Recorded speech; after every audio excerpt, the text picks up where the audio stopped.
2050 నాటికి తెలంగాణ అంతటా పారిశ్రామిక వృద్ధి జరగాలనే భవిష్యత్తు లక్ష్యంతో మెగా మాస్టర్ పాలసీ రూపకల్పన చేస్తున్నామని ముఖ్యమంత్రి రేవంత్ రెడ్డి చెప్పారు. సెక్రటరియట్లో సిఐఈ ప్రతినిధులతో ఆయన సమావేశమయ్యారు. తెలంగాణ ప్రాంతంలో 1994 నుంచి 2004 వరకు పరిశ్రమల అభివృద్ధికి అనుసరించిన ఫార్ములా ఒక తీరు ఉంటే 2004 నుంచి 2014 వరకు అది మరో మెట్టుకు చేరుకుందని తెలిపారు.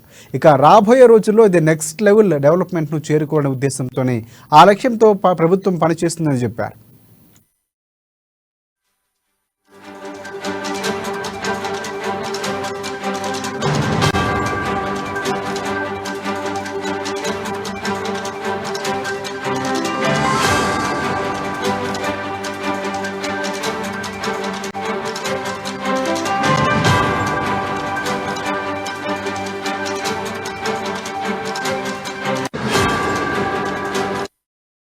ఇక జహీరాబాద్లో ఐటీ, ఫార్మా, హెల్త్తో పాటు food processing, sports, automobile, organic క్లస్టర్లుగా అక్కడ పరిశ్రమలు ఏర్పాటు చేయాలని అన్నారు.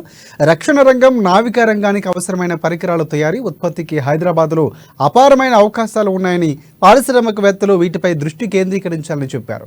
కొత్తగా సోలార్ పవర్ పాలసీని రూపొందిస్తున్నామని, సోలార్ ఎనర్జీ పరిశ్రమలకు తగిన ప్రోత్సాహకాలు అందిస్తామన్నారు సీఎం. తెలంగాణ సుమారు 35 లక్షల మంది నిరుద్యోగులు ఉన్నారని, గత ప్రభుత్వం తరహాలో వీరిని తాము భారంగా భావించడం లేదని చెప్పారు.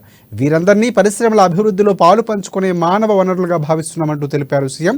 యువకులకు స్కిల్ నేర్పించేందుకు స్కిల్ యూనివర్సిటీలు సైతం నెలకొల్పుతామని చెప్పారు. ఇక స్కిల్ యూనివర్సిటీల్లో డిగ్రీలు పొందిన యువతకు ఉపాధి అవకాశాలు మెరుగుపడతాయని, పోటీ ప్రపంచంలో ఎక్కడైనా నిలదొక్కునే సామర్థ్యం వాళ్ళ సొంతం అవుతుందని అన్నారు రేవంత్ రెడ్డి.